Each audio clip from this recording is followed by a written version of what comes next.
നമസ്കാരം. Sunday special reaction വീഡിയോയിലേക്ക് സ്വാഗതം. ഇന്നത്തെ തീം വളരെ സിമ്പിളാണ്. സംഘം കാവലുണ്ട്. സംഘം കാവലുണ്ട് എന്ന് കേൾക്കുന്ന സമയത്ത് നിങ്ങളിൽ ചില ആളുകൾക്കൊക്കെ കത്തിയിട്ടുണ്ടാവും. അല്ലാത്ത ആളുകൾ വിഷമിക്കേണ്ട. ഓരോ റീലിന് ശേഷവും സംഘം ആരാണ്, സംഘത്തിൽ ആരൊക്കെയുണ്ട്, സംഘത്തിൽ ചേർന്നാൽ എന്തൊക്കെയാണ് ഗുണങ്ങൾ, സംഘം കൊണ്ട് ബാക്കിയുള്ള ആളുകൾക്ക് എന്തൊക്കെയാണ് ഉപദ്രവങ്ങൾ എന്നീ കാര്യങ്ങളൊക്കെ സിമ്പിളായിട്ട് മനസ്സിലാവും. മലയാളികളുടെ ഓരോ ആഴ്ചയും ഓരോ ആൾക്കാർ വന്ന് സിമ്പിളായിട്ട് അങ്ങ് അപഹരിക്കാറുണ്ട്. ഇപ്പോൾ അലിൻ ജോസ് പെരേര വന്നു, ആറാട്ടണ്ണൻ വന്നു. ആറാട്ടണ്ണനൊക്കെ 2-3 ആഴ്ച അങ്ങോട്ട് എടുത്തിട്ട് പോയി. അങ്ങനെ പല ആളുകൾ വരാറുണ്ട്. ഈ കഴിഞ്ഞ ആഴ്ച വന്ന ഒരു ചങ്ങായിയാണ് കലാമണ്ഡലം സത്യഭാമ അക്ക. ഈ കലാമണ്ഡലം, ഗുരു കലാമണ്ഡലം സത്യഭാമ എന്ന് പറയുന്ന ഒരു ലെജൻഡറി ആർട്ടിസ്റ്റ് ഉണ്ടായിരുന്നു. അവരുടെ പേരിലാണ് 2024 ഈ ചങ്ങായിനെ നമ്മൾ അറിയുന്നത്. അതും അവരുടെ ഭാഷയൊക്കെ നിങ്ങൾ കേട്ടില്ലേ? അവരുടെ ഉള്ളിലുള്ള വർണ്ണവെറിയെക്കുറിച്ചിട്ടൊക്കെ കഴിഞ്ഞ ദിവസം കോൺഫിഡൻ്റ് ആയിട്ട് അവർ പറയുന്നത് കേട്ടില്ലേ? എന്തുകൊണ്ടാണ് അവരത് കോൺഫിഡൻ്റ് ആയിട്ട് പറയുന്നത്? അവിടെയാണ് ഞാൻ പറഞ്ഞ ഒരു കാര്യം നമ്മൾ ഓർക്കേണ്ടത്. സംഘം കാവലുണ്ട്. നാളെ ഇവരെ നമ്മൾ കലാമണ്ഡലം, ഗുരു കലാമണ്ഡലം സത്യഭാമയെക്കാളിലും കൂടുതലായിട്ട് ബഹുമാനിക്കേണ്ടി വരും. കാരണം ഇവരെ തേടി അംഗീകാരങ്ങൾ വരും. സംഘം കാവലുണ്ട്. എങ്ങനെയാണ് അവർ ആ ഒരു സംഘത്തിൽ കയറി വിലസിയത്? അതിൻ്റെ ഒരു കൊച്ചു റീല് കണ്ടിട്ട് നമുക്ക് അങ്ങോട്ട് തുടങ്ങാം. നമ്മളോടൊപ്പം നേരത്തെ വന്നതാണ്, പക്ഷെ മെമ്പർഷിപ്പ് എടുക്കുവാൻ സാധിച്ചില്ല. നമ്മുടെ കലാമണ്ഡലം സത്യഭാമ ടീച്ചറെയും എല്ലാവിധ ആദരവോടും കൂടി ഈ വേദിയിലേക്ക് സ്വാഗതം ചെയ്യുന്നു. അതോടൊപ്പം തന്നെ വേദിയിലുള്ള പാർട്ടിയുടെ തിരുവനന്തപുരം മേഖലാ സെക്രട്ടറി ശ്രീ ചെമ്പഴന്തി ഉദയൻ, അദ്ദേഹത്തെ ഈ വേദിയിലേക്ക് സ്വാഗതം ചെയ്യുന്നു. അതോടൊപ്പം തന്നെ ഒരാൾ പ്രമുഖനായിട്ടുള്ള നമ്മൾ വിട്ടുപോയി, പാർട്ടിയുടെ സംസ്ഥാന ജനറൽ സെക്രട്ടറി എം.ടി. രമേശേട്ടനെ എല്ലാവിധ ആദരവോടും കൂടി ഈ വേദിയിലേക്ക് സ്വാഗതം ചെയ്യുന്നു. ഇത്തരത്തിൽ ദുഷിച്ച ചിന്തകളുള്ള, വർഗീയത മനസ്സിലുള്ള, വേർതിരിവുകൾ മനസ്സിലുള്ള, ജാതിവരി മനസ്സിലുള്ള ആളുകൾ സംഘത്തിലേക്ക് ഓട്ടോമാറ്റിക്കായിട്ട് പോകുന്നതാണോ അതോ സംഘത്തിന്റെ കാവൽ ഇവരെ അങ്ങടേക്ക് വിളിച്ച് ഓഫർ ചെയ്യുന്നതാണോ എന്നുള്ളത് അറിയില്ല. ഇവരെല്ലാം ഈ ഒരു മെന്റാലിറ്റി ഉള്ള ആളുകളായിരിക്കും.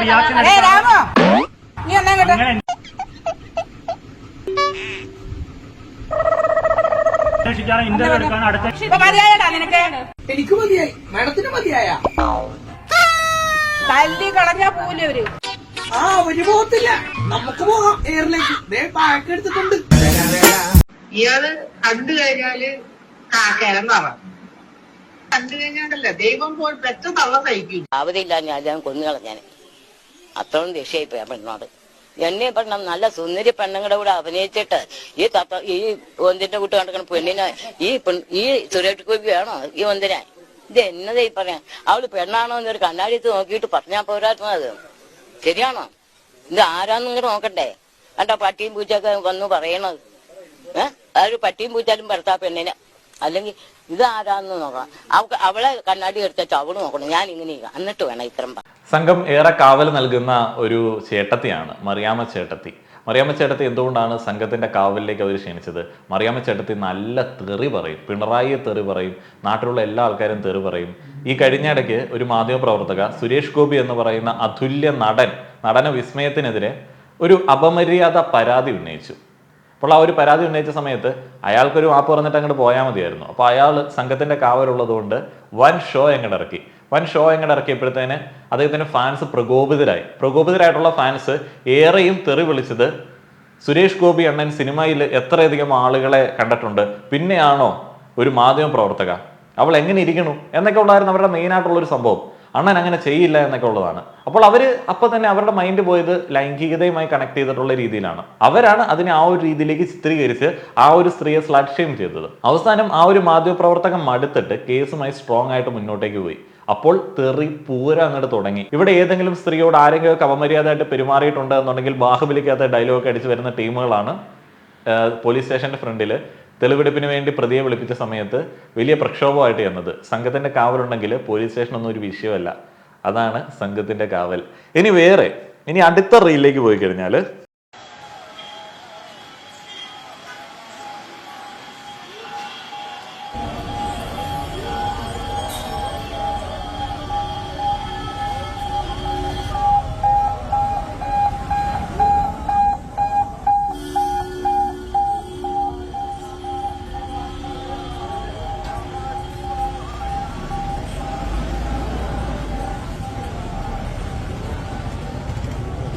ഹിന്ദുയിസം ഒരു മതമായി കൺസിഡർ ചെയ്ത് അതൊരു സംഘമായി ചേർന്ന് ഹിന്ദുയിസം ഒരു ലൈഫ് സ്റ്റൈലായി മുന്നോട്ടേക്ക് കൊണ്ടുപോകുന്നതിനിടയിൽ ഈ വിശ്വാസികൾക്ക് ഏറ്റവും വലിയ ബാധ്യത ആരാന്നറിയോ? ഈ വിശ്വാസികൾക്കിടയിലെ ജാതി വേർതിരിവുകളിലെ മേൽക്കോയ്മ ഉള്ളവനാണ്. അവനെ ചുമക്കുക എന്നുള്ളതാണ് ഏറ്റവും വലിയ പാട്. എന്നാൽ ഇപ്പോൾ ജാതി വേർതിരിവുകളൊക്കെ അങ്ങോട്ട് മാറിയിട്ടുണ്ട്. ഇപ്പോൾ മുന്തിയ ജാതി ആരാണ്? BJPയുടെ നേതൃത്വത്തിൽ അടുത്ത് നിൽക്കുന്ന ആളുകളാണ് മുന്തിയ ജാതിക്കാർ. അങ്ങനെ മുന്തിയ ജാതിയിലേക്ക് എത്തുന്ന ഒരാൾ രാഷ്ട്രീയ പ്രബലത്വമൊക്കെ ആയിട്ട് വന്ന് അമ്പലത്തിലേക്കും അതേപോലെ തന്നെ ഭക്തി സ്ഥലങ്ങളിലേക്കും കടന്നു കയറും. തീർത്ഥാടന സ്ഥലങ്ങളിലേക്ക് രാഷ്ട്രീയമായിട്ട് വരും. ഇവിടെ ഹിന്ദു വിശ്വാസിക്ക് ഒരു റോളും ഇല്ല. കാരണം അവിടെ കാര്യങ്ങൾ തീരുമാനിക്കുന്നത് ഈ വർഗീയ രാഷ്ട്രീയ ചിന്താഗതിയാണ്. അതുകൊണ്ട് തന്നെ സുരേഷ് ഗോപി അണ്ണന് തൃശ്ശൂർ റൗണ്ടിൽ പെരുവഴിക്കട ഇറങ്ങി അദ്ദേഹത്തിന്റെ ഭക്തി അങ്ങോട്ട് ആഘോഷിക്കാം, അദ്ദേഹത്തിന്റെ പിറകെ ആള് കൂടാം, ഒരു പ്രശ്നവുമില്ല. അവിടെയാണ് ഹിന്ദുവിന് ബാധിതാവുന്ന ആ ഒരു ജാതി വരുന്നത്. ഇപ്പോൾ മറ്റു ന്യൂനപക്ഷ മതങ്ങളൊക്കെ എടുത്ത് നോക്കുകയാണെന്നുണ്ടെങ്കിൽ എല്ലാ വിശ്വാസികൾക്കും പള്ളിയിൽ കയറാം, അവിടെ അയിത്വമൊന്നുമില്ല. എന്നാൽ അമ്പലങ്ങളിലെ ആചാരങ്ങളിലും ചടങ്ങുകൾ നടത്തുന്നതിലുമൊക്കെ ഈ ജാതി നമുക്ക് എപ്പോഴും എടുത്ത് കാണാൻ പറ്റും. ഞാൻ പണ്ട് കുറേ വെഡ്ഡിങ്ങിനൊക്കെ വീഡിയോ എടുക്കാനായിട്ട് ചെറുതിലെ പോയിട്ടുണ്ട്. അപ്പോഴൊക്കെ ഞാനിങ്ങനെ പല രീതിയിൽ ചിന്തിക്കാറുണ്ട്. എല്ലാ ആൾക്കാരും ഹിന്ദുക്കളാണ്, എന്നാൽ ചില ആളുകളുടേത് അമ്പലത്തിലായിരിക്കും ഫംഗ്ഷൻ, ചില ആളുകളുടേത് അമ്പലത്തിന് പുറത്തായിരിക്കും ഫംഗ്ഷൻ. എല്ലാ ആളുകൾക്കും ഭയങ്കര വ്യത്യസ്തമായിട്ടുള്ള രീതിയിലാണ് കാര്യങ്ങൾ പരിഗണിക്കുന്നത്. ചില ആളുകളായിരിക്കും അതിൽ ആരാധന നടത്തുന്ന ആളുകൾ. കറുപ്പും വെളുപ്പും എന്ന് പറഞ്ഞാൽ രണ്ടു തന്നെയാണ്, അതിനെങ്ങനെ ഒന്നാക്കാൻ പറ്റും? പൂണൂലിട്ടവരെ എല്ലാം ദൈവങ്ങളായി കാണണം, ദൈവതുല്യരായി കാണണം എന്ന് വിചാരിക്കുന്ന ഒരു വലിയ ഭക്തനാണ്. അന്നെങ്ങനെ വെച്ചാൽ ഈ പണി ചെയ്ത പറമ്പിൽ തന്നെ ചെറിയൊരു കുഴിയെടുക്കും, ഇത്ര ഒരു അരയടി താഴ്ചയിൽ കുഴി എടുത്തിട്ട് അതിന് വട്ടയില അല്ലെന്നുണ്ടെങ്കിൽ നമ്മുടെ ചേമ്പിന്റെ എന്തെങ്കിലും എടുത്തിടും. ഇതിലോട്ട് പഴഞ്ചോറും എല്ലാ കറികളും ഇട്ട് കൊടുക്കണം. ഇവരങ്ങോട്ട് കൈവച്ച് ഉടച്ചു കൈവച്ചല്ല കഴിക്കുന്നത്, ശ്രദ്ധിച്ചാണ്. മനുഷ്യരെ ജാതി തിരിച്ച് മാത്രം കാണാൻ കഴിയുന്ന ഈ വികൃത മനസ്സുകളൊക്കെ നമ്മുടെ ചെലവിലാണല്ലോ പാർലമെന്റിൽ പോയി ഇരിക്കുന്നത് എന്ന് ആലോചിക്കുമ്പോഴേ സങ്കടമുള്ളൂ. പുനർജന്മത്തിൽ വിശ്വസിക്കുന്ന ആളാണ് ഞാൻ വിശ്വസിക്കുന്നു മരിച്ച് മണ്ണടിഞ്ഞ് ചാരമായി വളമായി അതിൽ നിന്ന് ഒരു ബീജം ഉത്ഭവിച്ച് അടുത്ത ജന്മത്തിൽ പൂണുനൂലിടുന്ന വർഗത്തിൽപ്പെട്ട് ശബരിമലയില് തന്ത്രിമുഖ്യനാവണം. മറ്റ് വിഭാഗങ്ങളോടില്ലാത്ത അളിഞ്ഞ ആരാധന ബ്രാഹ്മണരോട് തോന്നുന്ന സുരേഷ് ഗോപിക്ക് ബ്രാഹ്മണരല്ലാത്തവരോട് അതിലെ പല തട്ടുകളോട് എന്തായിരിക്കും വികാരം? പൂണൂലഴിച്ചും മറക്കുട ഉപേക്ഷിച്ചും മനുഷ്യരായെന്ന് പ്രഖ്യാപിച്ചവരെ മഹാന്മാരെന്ന് വിളിക്കുന്ന ഈ കേരളം തന്നെയാണല്ലോ സുരേഷ് ഗോപിയുടെയും നാടൻ. ഇപ്പോൾ ബാക്കിയുള്ള മതങ്ങളൊക്കെ എടുത്ത് നോക്കുകയാണെന്നുണ്ടെങ്കിൽ എല്ലാവരും ആരാധന നടത്തും, എല്ലാവരും ദൈവവുമായിട്ട് അടുത്ത് നിൽക്കുന്ന ആൾക്കാരാണ്. ഹിന്ദുവിന് മാത്രം അങ്ങനെ ദൈവവുമായിട്ട് നേരിട്ട് അങ്ങനെ അടുക്കാൻ പറ്റില്ല. ആ ഒരു ദൈവവുമായിട്ട് നേരിട്ട് കമ്മ്യൂണിക്കേറ്റ് ചെയ്യാൻ പറ്റുന്നത് ഉയർന്ന ജാതിയിലുള്ള ആളുകൾക്കായിരിക്കും ഭൂരിപക്ഷ കേസുകളിലും. അല്ലാത്ത എക്സെപ്ഷണൽ കേസസ് ഉണ്ട്. ഇപ്പോൾ നമ്മുടെ തന്നെ പ്രമുഖ അമ്പലങ്ങളൊക്കെ എടുത്ത് നോക്കുകയാണെന്നുണ്ടെങ്കിൽ അറിയാമല്ലോ. അതേപോലെ ദൈവവുമായിട്ട് ഇടപെടുന്ന ഒരാൾ, ബാക്കിയുള്ള മതങ്ങളിലെ ദൈവത്തിൻ്റെ ഒരു ഫിലോസഫി എങ്ങനെയാണെന്ന് വെച്ച് കഴിഞ്ഞാൽ അവരുടെ ദൈവത്തിന് ക്ലാസിഫിക്കേഷൻ ഇല്ലെന്നാണ് പറയുന്നത്. അല്ലെങ്കിൽ കാസ്റ്റിസവും ക്ലാസിസവും ഒന്നുമില്ല. പാവപ്പെട്ടവനെ കൂടുതൽ സ്നേഹിക്കുന്ന എല്ലാ ആൾക്കാരെയും ഒരേപോലെ കരുതുന്നു എന്ന് പറയപ്പെടുന്ന ആളാണ് ബാക്കിയുള്ള മതങ്ങളിലെ ദൈവം. എന്നാൽ ഹിന്ദു മതവിശ്വാസികൾക്കിടയിൽ ദൈവവുമായിട്ട് അടുത്ത് നിൽക്കുന്ന ആൾ ഇങ്ങനെ മാത്രമേ കൊടുക്കത്തുള്ളൂ, പ്രസാദമൊക്കെ കൊടുക്കത്തുള്ളൂ, പൈസ മാത്രമേ കയ്യിൽ വാങ്ങത്തുള്ളൂ. അപ്പം അങ്ങനെയുള്ള കുറേയധികം ബാധ്യതകളുണ്ട് ഒരു ഹിന്ദു മതവിശ്വാസിക്ക്. അതിൻ്റെ ഇടയ്ക്കാണ് ഈ രാഷ്ട്രീയം കൂടെ വരുന്നത്. ഇത് മനസ്സിലാക്കുന്ന കോമൺ സെൻസ് ഉള്ള കുറേയധികം ഹിന്ദു മതവിശ്വാസികൾ ഉള്ളത് കൊണ്ടാണ് ശരിക്കും ഇന്ത്യൻ ജനാധിപത്യമൊക്കെ വലിയ കുഴപ്പമില്ലാതെ പോകുന്നത്. ഇനി എത്ര കാലം ഇങ്ങനെ മുന്നോട്ട് പോകുമെന്നുള്ളത് അറിയില്ല. സംഘം കാവലുള്ളത് കൊണ്ട് പുതിയൊരു ജാതി ഉണ്ടാവുകയാണ്. ഒരു ജാതി, അത് സംഘി ജാതിയാണ്. സംഘി ജാതി ഉണ്ടായി കഴിയുമ്പോഴത്തേന് ബാക്കിയുള്ള ജാതികൾ ഓൾറെഡി അവിടെ ഉണ്ടതാനും അവരൊക്കെ സംഘി ജാതിയോട് താഴേക്ക് പോകും. എന്നിട്ട് ഈ ഇടയ്ക്ക് ഈ ബ്രാഹ്മണ ആരാധനാ സാധനങ്ങൾ ഇട്ട് കൊടുക്കും. അതൊരു വലിയ അടവാണ്. ആ ബ്രാഹ്മണ ആരാധനാ സാധനങ്ങൾ ഇട്ട് കൊടുക്കുകയും അവരെ ദൈവമായിട്ട് കണക്ട് ചെയ്ത് അവിടെ നിലനിർത്തുകയും ചെയ്യുന്നത് എന്തിനാന്ന് വെച്ച് കഴിഞ്ഞാൽ ബാക്കിയുള്ള ആളുകൾ അതേ ജാതിയിൽ തന്നെ തുടരാനായിട്ടും ആ ഒരു ഭക്തി ബഹുമാനം നിലനിർത്താൻ വേണ്ടിയാണ്. ഇതൊക്കെ കോമൺ സെൻസ് ഉള്ള ആളുകൾക്കറിയാം. മര്യാദയ്ക്ക് കൊണ്ടുപോവുകയാണ് എന്നുണ്ടെങ്കിൽ ഏറ്റവും മനുഷ്യന് ഉപദ്രവമില്ലാത്ത ഒരു മത ആചാരമൊക്കെയാണ് ഈ ഹിന്ദു മതത്തിലെ ആചാരങ്ങളൊക്കെ. അത് ഈ പ്രാദേശികമായിട്ട് മോഡിഫൈ ചെയ്ത് ഒഴിച്ചു കഴിഞ്ഞാൽ വലിയ കുഴപ്പമില്ലാതെ പോകുന്ന സംഗതികളാണ്. ബാക്കിയുള്ള ന്യൂനപക്ഷ മതങ്ങളിലെ നമ്മുടെ ആള് എന്ന് പറയുന്ന ആ ഒരു സംഗതി ഹിന്ദുയിസത്തിൽ ഇല്ല. കുറച്ചും കൂടെ വൈവിധ്യങ്ങൾ അംഗീകരിക്കുന്ന, എല്ലാ ജീവികളോടും സ്നേഹം കാണിക്കുന്ന ഒരു ഐഡിയോളജിയൊക്കെയാണ് പലപ്പോഴും ഹിന്ദുയിസം ഫോളോ ചെയ്യുന്ന ആളുകൾക്ക് ഉണ്ടായിരുന്നത്. അതിലേക്ക് ഞമ്മൻ്റെ മതം ഞമ്മൻ്റെ ആൾക്കാർ എന്ന് പറയുന്ന ആ ഒരു ഐഡിയോളജി കൊണ്ടുവരുന്നതാണ് സംഘി രാഷ്ട്രീയം. ഈ സംഖ്യകൾ ഫോളോ ചെയ്യുന്നതും മറ്റേ സംഭവം തന്നെയാണ്, മറ്റേ മതരാഷ്ട്രങ്ങളിലുള്ള രീതികളൊക്കെ തന്നെയാണ്. അപ്പോൾ ഈ മതരാഷ്ട്രങ്ങളിലുള്ള രീതികളിൽ നമ്മൾ വൈഡായിട്ട് കാണുന്ന എല്ലാവരെയും നമ്മുടെ മതത്തിലേക്ക് കൊണ്ടുവരിക, നമ്മൾ അടക്കി ഭരിക്കുക എന്നൊരു സാധനം തന്നെയാണ് സംഖ്യകൾ അഡാപ്റ്റ് ചെയ്തിരിക്കുന്നത്. ഇനി അടുത്ത റീലിലേക്ക് പോയി കഴിഞ്ഞാൽ അത് രാഹുൽ ഈശ്വറിന്റെ റീലാണ്. നോക്കാം. നമ്മുടെ നാട്ടിൽ നിന്ന് ഏതെങ്കിലും ഒരു ക്രിസ്ത്യാനി അമേരിക്കയിലോ മിഡിൽ ഈസ്റ്റിലോ ജോലിക്ക് പോയി അത് അടുത്ത 5 വർഷം കൊണ്ട് കൂടുള്ള ഒരു 5-6 പേരെ കൊണ്ടുപോകും. പള്ളി പറയുന്ന ആൾക്കാരെ കൊണ്ടുപോകും, പള്ളിക്ക് എന്തെങ്കിലും കൊടുക്കും. ഏതെങ്കിലും ഒരു മുസ്ലിം ഇങ്ങനെ മിഡിൽ ഈസ്റ്റിലോ വെളിയിലോ ജോലിക്ക് പോയാൽ അവിടെ നിന്ന് 7-8 പേരെ കൊണ്ടുപോകും. നാട്ടിൽ 2-3 പേർക്ക് കുറച്ച് പലിശ കുറച്ച് കാശ് കൊടുക്കാം. അങ്ങനെയാണ് നമ്മുടെ ഈ സൈഡിലൊക്കെ ഒരുപാട് ബിസിനസ്സുകൾ വരുന്നത്. പലരും ഈ 0% ഇൻട്രസ്റ്റിനെടുത്തും സഹായത്തിനെടുത്തും ഒക്കെയാണ്. അപ്പോൾ അവിടുത്തെ മൗലവി പറയും, നീ അവനൊന്ന് ഹെൽപ്പ് ചെയ്യും, അവൻ കുറച്ച് കാലം തിരിച്ച് കാശ് തരും, ഞാനല്ലേ. അതാണ് ഇസ്ലാമിക് ബാങ്കിങ് എന്ന മഹത്തരമായ സങ്കല്പം. ഇസ്ലാമിക് ബാങ്കിങ് എന്ന് പറഞ്ഞാൽ നമ്മൾ പോകുന്ന ഒരേ പള്ളിയിലാണ്, പ്രാർത്ഥിക്കുന്നത് ഒരുപോലെയാണ്, ഞാൻ നിനക്ക് വലിയ പലിശയൊന്നും ഇല്ലാതെ കാശ് തരാം, നീ കുറച്ച് കഴിഞ്ഞ് തിരിച്ചു തന്നാൽ മതി. ഇതിന്റെ വികസിത രൂപമാണ് ഇസ്ലാമിക് ബാങ്ക്. നിങ്ങൾ ഹിന്ദുക്കളെ ശ്രദ്ധിച്ചിട്ടുണ്ടോ? ആരെങ്കിലും അങ്ങനെ അമേരിക്കയിലോ മിഡിൽ ഈസ്റ്റിലോ ജോലി കിട്ടിപ്പോയാൽ ഒരാളെ കൊണ്ടുപോയില്ല എന്ന് മാത്രമല്ല, ആ നാട്ടിൽ നിന്ന് ആരെങ്കിലും വരാനുണ്ടെങ്കിൽ അവനെ കൂടെ തടഞ്ഞു വെക്കും. ഇതിലേക വ്യത്യാസം ബ്രാഹ്മണരാണ്. ബ്രാഹ്മണർ പോയാൽ അവിടെ ഉള്ളവരെ കൂടെ നാട്ടിൽ പറഞ്ഞയക്കാൻ നോക്കും. കാര്യം ആ സ്ഥലത്ത് ഞാൻ മാത്രം മതി ദിവ്യൻ, ഞാൻ മാത്രമാണ് അവിടുത്തെ യുണീക്കും സ്പെഷ്യലുമായ ആൾ. ഇത് റിയലി സംഭവിക്കുന്നതാണ്. ഇതാണ് ഞാൻ മുന്നേ പറഞ്ഞ ആ ഒരു ഹിന്ദുവിന്റെ ബാധ്യത എന്ന് പറയുന്നത്. ഭയങ്കര ക്ലാസിഫിക്കേഷനാണ്, ഭയങ്കര വേർതിരിവുകളാണ്.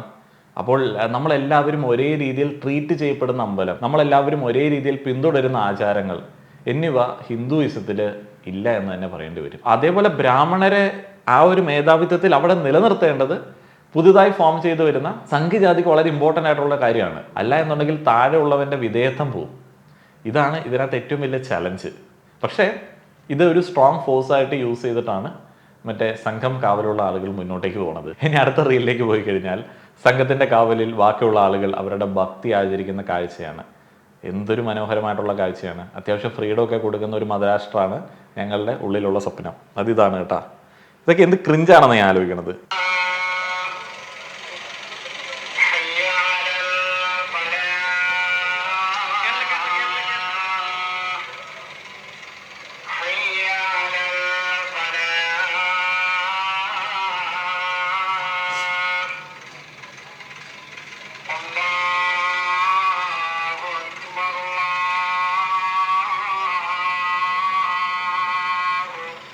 ഇതാണ് ഇക്കാലത്തെ സംഘീയ പ്രഹസനം എന്ന് പറയുന്നത്. ഒരു സാധാരണക്കാരൻ, വേറെ വർഗീയ ചിന്തകളൊന്നും ഇല്ലാത്ത ഒരു സാധാരണക്കാരൻ, അല്ലെങ്കിൽ ഞാൻ ഒരു മുസ്ലിം പള്ളിയുടെ ഫ്രണ്ടിൽ കൂടെ പോവുകയാണ്, ബാങ്ക് വിളി കേൾക്കുകയാണ്.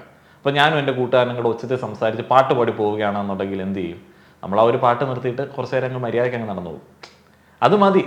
ഇതന്യായ പ്രഹസനമാണ്. എല്ലാവരും കൂടെ നിൽക്കവിടെ എന്ന് പറഞ്ഞിട്ട് അവിടെ നിന്ന് ഭയങ്കര പ്രഹസനവും ഭയങ്കര സംഗതികളൊക്കെ.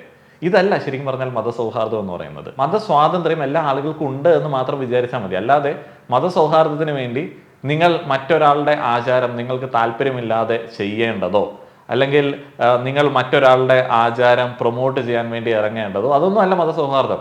അത് നമ്മുടെ ഉള്ളിൽ വരുവോ പോലും വേണ്ട. അതാണ് മതസൗഹാർദ്ദം. നമ്മുടെ ഉള്ളിൽ അത് ചിന്ത വരേണ്ട.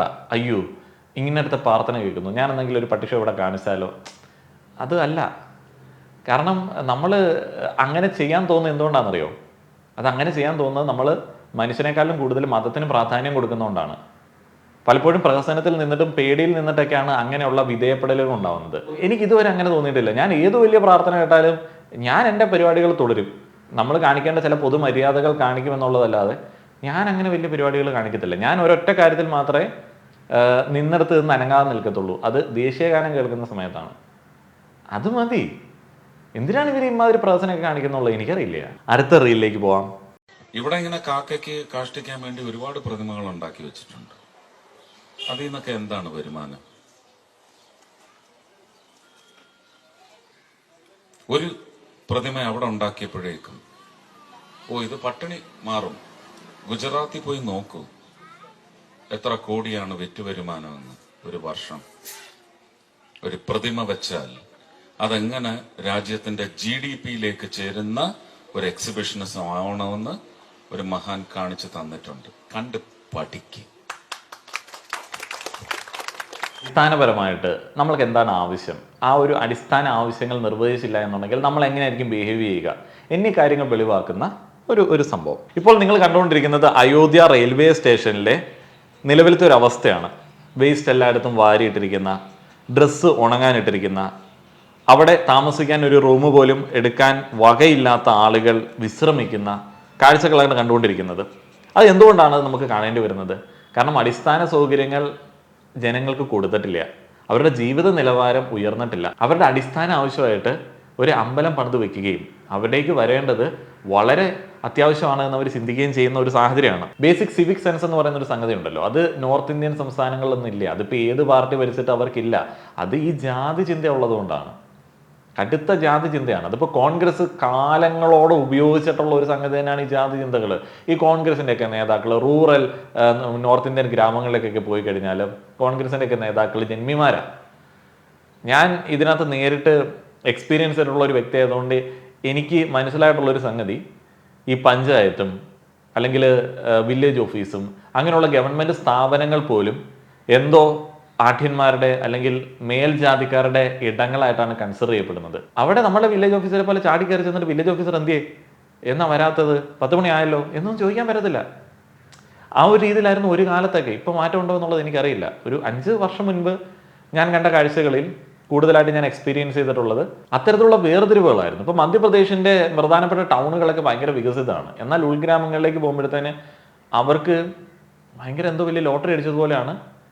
അത്യാവശ്യം എന്താ പറയുന്നത്, അവർ പരിഷ്കൃതനെന്ന് തോന്നുന്ന ഒരാൾ ചിരിച്ച് കാണിക്കുന്നതോ അല്ലെങ്കിൽ ഒരു ഗവൺമെൻറ് ഉദ്യോഗസ്ഥൻ അവരോട് മര്യാദയ്ക്ക് സംസാരിക്കുന്നതൊക്കെ അവരെന്തോ വലിയ ലോട്ടറി പോലെ ചിന്തിക്കും. അതേപോലെ ഒരു പേടിയോടെയാണ് നമ്മുടെ അടുത്ത് നിൽക്കുക. അവർക്ക് പേടിയാണ്, കാരണം അങ്ങനെ ചിരിച്ചുകൊണ്ട് വന്നിട്ടുള്ള ആൾക്കാരെല്ലാം അവർക്ക് എട്ടിൻ്റെ പണി കൊടുത്തിട്ടേ ഉള്ളൂ. ഇങ്ങനെയുള്ള പല സാഹചര്യങ്ങളുണ്ട്. അപ്പോൾ അടിസ്ഥാനപരമായിട്ട് ഈ ജാതി വേർതിരിവുകൾ തന്നെയാണ് വീണ്ടും ഈ BJP നമ്മളുടെ മുൻപിലേക്ക് ഓഫർ ചെയ്യുന്നത്. അത് മോഡിഫൈ ചെയ്ത് ഓഫർ ചെയ്തതുകൊണ്ട് ഇവിടെയുള്ള ഒരുത്തനും ഹിന്ദുവിനും ഒരു ഗുണം ഉണ്ടാവില്ല. ഇനി നമ്മൾ സംഘത്തിന്റെ കാവലിൽ നിന്ന് പതുക്കെ പുറത്തേക്ക് വരാം കേട്ടോ. ഇനി അടുത്ത റീലിലേക്ക് പോയി കഴിഞ്ഞാൽ റിയാക്ട് ചെയ്തിരിക്കാൻ വേണ്ടി 11 പാട്ട് കുത്തി കയറ്റിയിരിക്കുകയാണ്. ഞാൻ എൻ്റെ മെയിൽ ബെസ്റ്റ് ഫ്രണ്ട്സിനോട് അടുപ്പം കാണിക്കുന്നത് എൻ്റെ ബോയ് ഫ്രണ്ടിന് ഇഷ്ടമാണ്. റീസൺ എന്താണെന്ന് പറഞ്ഞു തരുന്നില്ല. അതിന് ഏറ്റവും വലിയ റീസൺ എന്താണെന്ന് അറിയാമോ? അവനും ഒരു മെയിലാണ്. ഇവന്മാരെന്താ മനസ്സിൽ കാണുന്നതെന്ന് അവന് വളരെ നന്നായിട്ടാണ്. ബ്രദറിന്റെ പ്രണയത്തെ പെങ്ങളെ സപ്പോർട്ട് ചെയ്യും, എന്നാൽ പെങ്ങളുടെ പ്രണയത്തെ ബ്രദറെ സപ്പോർട്ട് ചെയ്യില്ല. റീസൺ എന്താണ്? വളരെ സിമ്പിളായിട്ട് ഞാൻ പറഞ്ഞുതരാം. പെങ്ങൾക്ക് ലവിന്റെ ഫീലിങ്സ് എന്താണെന്ന് വളരെ നന്നായിട്ട് അറിയാം, അതുകൊണ്ടാണ് അവളെ സപ്പോർട്ട് ചെയ്യുന്നത്. അതേപോലെ ബ്രദറിന് ആൺകുട്ടി എന്താ, അവൻ ചിന്തിക്കുന്നത് എന്താണ് വളരെ നന്നായിട്ട് അറിയാം, അതുകൊണ്ടാണ് അവൻ പ്രണയത്തെ എതിർക്കുന്നത്. ആളത്ര പരിചയമില്ലാന്ന് തോന്നുന്നു. മെഡിക്കൽ മിറാക്കിളാണ്. നമ്മുടെയൊക്കെ തലച്ചോറ് ഇവിടെയാണ്, 11ന്റെ താഴെയാണ്. അത് വെച്ചിട്ടാണ് അവൻ പല വീഡിയോസ് ഉണ്ടാക്കുന്നത്. ഞാൻ സ്ഥിരമായിട്ട് കാണാറുണ്ട്. അവൻ എല്ലാ കാര്യത്തിനകത്തും മറ്റേ കുൽസിതമാണ് ചിന്തിക്കുന്നത്. ഇദ്ദേഹത്തോട് അഭിപ്രായം ചോദിക്കാൻ വേണ്ടി കുറേയധികം ആളുകളുണ്ട് പോലും. അത് അതിനേക്കാളും വലിയ വിറ്റ്. ഇത് മറ്റേ കാക്കത്തോളജി ബേസിൽ വരുന്ന റിലേഷൻഷിപ്പ് ഗുരുവാണ് കേട്ടോ. അതുകൊണ്ട് പിന്നെ അതേ പ്രതീക്ഷിക്കാനുള്ളൂ. It's as simple as that. Okay. It's as simple as that. Okay. Now, what would you attribute? There is a remote village in Malappuram in Kerala. Entrance of the village, there is a huge signboard saying that this is a Islamic village. Only the Islamic law applies here. Okay. Non-Muslims are discouraged from entering here. Signboard in the village. It is on Indian soil under the rule of Indian Constitution, subject to Indian laws. How do you explain this without understanding history and without understanding the fundamentals of what makes a village do this? Okay, fair. So, ഈ beer biceps എന്ന് പറയുന്ന ചാനലിലാണ് കഴിഞ്ഞ ദിവസം national creator അവാർഡിൽ ഒരെണ്ണം കിട്ടിയത്. Beer biceps പോലുള്ള ചാനലിൽ എന്തുകൊണ്ട് അത് കിട്ടി എന്നുള്ളതിനെ കുറിച്ചിട്ടൊരു വീഡിയോ ഞാൻ ഓൾറെഡി ചെയ്തിട്ടുണ്ടായിരുന്നു. എല്ലാ സംഖ്യകൾക്കും കയറി വന്ന് നിരങ്ങാനായിട്ടും അപരാധം പറഞ്ഞ് പരത്താനായിട്ടുള്ള അവസരം നൽകുന്ന ഒരു ചെറുപ്പക്കാരനാണ് ബിയർ ബൈസെപ്സ്. പിന്നെ കുറച്ച് സൂഡോ സയൻസും ഒടുക്കത്തെ സ്പിരിച്വാലിറ്റിയും, അതാണ് അവരുടെ മെയിൻ. ഈ മലപ്പുറത്തൊരു വില്ലേജ് ഉണ്ട് പോലും, അവിടെ മുസ്ലിംസിന് മാത്രമേ എൻട്രി ഉള്ളൂ, അവിടെ ഇസ്ലാമിക് ലോ ആണ് എന്നൊക്കെയുള്ള പ്രചാരണങ്ങൾ കഴിഞ്ഞ കുറേ നാളുകൾക്കായിട്ട് അവിടെ ഇവിടെയൊക്കെ ഞാനിങ്ങനെ കേട്ടിരുന്നു. അപ്പോൾ അതിങ്ങനെ ആധികാരികമായിട്ട് പറയുന്നൊരു വിഡിയോയാണ് ഇതിനകത്ത് കാണാൻ പറ്റുന്നത്. ദേശഭക്ത് എന്ന ചാനലിൽ അദ്ദേഹം ഇയാളോട് ചോദിക്കുന്നുണ്ട് ആ ലൊക്കേഷൻ എക്സാക്റ്റ് ഷെയർ ചെയ്ത് തരാനായിട്ട്. ഇത്തരത്തിലുള്ള പ്രചാരണങ്ങളാണ് സംഘത്തിന്റെ കാവലിൽ നോർത്തിൽ നടക്കുന്നത്. ഇപ്പോൾ പുതിയ എന്തോ ഒരു ബില്ല് കൊണ്ടുവരാനായിട്ട് ശ്രമം നടത്തുകയും അത് പരാജയപ്പെടുകയൊക്കെ ചെയ്തിട്ടുണ്ട്. ഈ ഫാക്ട് ചെക്കിംഗ് വെബ്സൈറ്റുകൾക്കെതിരെ എങ്ങാണ്ട് കേന്ദ്രത്തിൻ്റെ ഒരു നടപടി. കാരണം കംപ്ലീറ്റ് ഫേക്കാണല്ലോ പടച്ചു വിടുന്നത്. അപ്പോൾ അതൊക്കെ ആൾക്കാർ ഫേക്കാണെന്ന് പറഞ്ഞു കഴിഞ്ഞാൽ ബാധിക്കുമല്ലോ. അപ്പം അങ്ങനെയുള്ള സംഭവങ്ങൾ. ഈ മലപ്പുറം എന്ന് പറയുന്നത് സത്യം പറഞ്ഞാലുണ്ടല്ലോ അഫ്ഗാനിസ്ഥാൻ പോലുള്ള ഒരു സ്ഥലമായിട്ടാണ് നോർത്തിലുള്ള ആളുകൾ ഇപ്പോൾ ചിന്തിക്കുന്നത്. അത്തരത്തിലാണ് അവർ ഈ PR വർക്ക് ചെയ്തുകൊണ്ടിരിക്കുന്നത്. ഇന്നത്തെ റിയൽ റിയാക്ഷൻ വീഡിയോ അവസാനിപ്പിക്കുന്ന സമയത്ത് 2 പ്രമുഖ നേതാക്കൾ, യുവ നേതാക്കൾ നിങ്ങളോട് സംസാരിക്കാൻ വേണ്ടി വരികയാണ്. രാഹുൽ മാങ്കൂട്ടത്തിലും ചിന്താ ജെറോമും. 2 ആൾക്കാരെയും ഒരേ തരത്തിൽ പറയേണ്ട ഒരവസ്ഥ വരുമെന്ന് ഞാൻ സ്വപ്നത്തിൽ പോലും വിചാരിച്ചിരുന്നില്ല. കാരണം രാഹുലിനെ കുറിച്ചിട്ട് കുറച്ചധികം പ്രതീക്ഷ എനിക്കുണ്ടായിരുന്നു. എന്നാൽ രാഹുൽ സംസാരത്തിൽ വെറും നിലവാര താഴ്ചയിലേക്കാണ് പോയിക്കൊണ്ടിരിക്കുന്നത്. എന്തൊക്കെയാണ് പറയണത്? പത്മജ വേണുഗോപാലിനെതിരെ അങ്ങനെ പറയേണ്ട ഒരു ആവശ്യമില്ല. അയാൾ ഒരു യുവതലമുറയിൽപ്പെട്ട ഒരു നേതാവാണ്. അയാളുടെ വിയോജിപ്പുകൾ പ്രകടിപ്പിക്കാനായിട്ട് പക്വതയുള്ള ഇഷ്ടംപോലെ മാർഗമുണ്ട്. എന്നാലും ഈ സംസ്കാരത്തിലെ സംസ്കാരം വില കൊടുത്താൽ കിട്ടില്ലല്ലോ. ഞാൻ നിങ്ങളോട് ചോദിക്കട്ടെ, നമ്മളെല്ലാവരും കോവിഡ് വന്നിട്ടുള്ള ആളുകളാണ്. കൊട ചൂടിയാൽ കോവിഡ് വരത്തില്ല എന്ന് ഞാൻ നിങ്ങളോട് പറഞ്ഞാൽ നിങ്ങളുടെ പ്രതികരണം എന്തായിരിക്കും? ഞാൻ നിങ്ങളോട് പറയുകയാണ്, കൊട ചൂടിയാൽ കോവിഡ് വരത്തില്ല എന്ന് പറഞ്ഞാൽ നിങ്ങൾ തന്നെ പറയും ഇവൻ എന്തൊരു മണ്ടനാണെന്ന് ചോദിക്കും.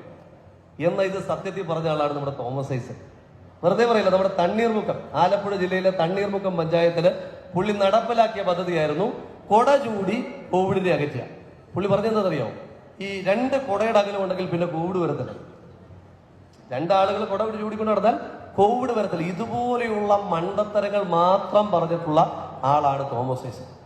ഈ തോമസ് ഐസക്കിൻ്റെതായി നാടിന് ആകെയുള്ള സംഭാവന പല നിറങ്ങളിലുള്ള ജുബ്ബ കൊണ്ടുവന്നു എന്നല്ലാതെ ഈ നാടിന് കാശിന്റെ ഉപകാരം ഇന്നത്തെ ദിവസം വരെ ഉണ്ടാകാത്ത ഒരാളാണ് ഇവിടെ മത്സരിക്കാൻ വന്നിരിക്കുന്നത്. വലിയ വർത്തമാനം. ഈ രാഹുൽ മാങ്കൂട്ടത്തിലൊക്കെ പലപ്പോഴും വ്യക്തി അധിക്ഷേപത്തിലേക്കാണ് പോകുന്നത്. സംസാരിക്കാനായിട്ട് ആശയങ്ങളില്ല, പോയിന്റുകൾ ഇല്ലാതെ വരുന്ന സമയത്താണ് നമുക്ക് വ്യക്തി അധിക്ഷേപം നടത്തേണ്ടി വരുന്നത്. ഇപ്പം പത്മജയെ കുറിച്ചിട്ട് അതല്ലാതെ പുള്ളിക്ക് മാധ്യമങ്ങളുടെ മുൻപിൽ പറയാൻ പോയിന്റ് ഇല്ല. അല്ലെങ്കിൽ തോമസ് ഐസക്കിനെ കുറിച്ചിട്ട് ഈ കളിയാക്കലല്ലാതെ വേറൊന്നും പറയാനായിട്ട് പുള്ളിക്ക് അറിവില്ല. ഈ 2 കൂട അകലം എന്ന് പറയുന്നതും ഡിസ്റ്റൻസിങ് ഒക്കെയാണ് അന്ന് പുള്ളി ഉദ്ദേശിച്ചത്. അത് ഈ രീതിയിൽ ഓക്കെയാണ്, പുള്ളിക്ക് വളച്ചൊടിക്കുന്നതിന് കുഴപ്പമൊന്നുമില്ല. ഇനിയിപ്പോൾ കഴിഞ്ഞ ദിവസം ഞാൻ കണ്ട വേറൊരു റീലുണ്ടായിരുന്നു. കൊല്ലം ജില്ലാ ആശുപത്രിയിൽ നെഞ്ചുവേദനയായിട്ട് വൈകിട്ട് 6 മണിക്ക് ശേഷം ഒരാൾ പോയി കഴിഞ്ഞാൽ നേരെ മെഡിക്കൽ കോളേജിലേക്കാണ് എഴുതുന്നത്. അവിടെ പാരസിറ്റമോൾ ഇൻഫ്യൂഷനോ ഡൈക്ലോഫിനാക്കിന്റെ ഇഞ്ചക്ഷനോ ഐ വി സെറ്റ് പോലും ഇല്ലാത്ത അവസ്ഥയാണ് ഉള്ളത്. കൊല്ലം കോർപ്പറേഷനിൽ 3 ആംബുലൻസ് ഉണ്ട്. വൈകിട്ട് 6 മണിക്ക് ശേഷം ഈ പാവപ്പെട്ട രോഗികൾക്ക് ഈ ആംബുലൻസ് വിട്ടുകൊടുക്കത്തില്ല. പിന്നെ എന്തിനു വേണ്ടിയാണ് ഈ ആംബുലൻസ് അവിടെ കൊല്ലം കോർപ്പറേഷൻ കെട്ടിയിട്ടിരിക്കുന്നത്?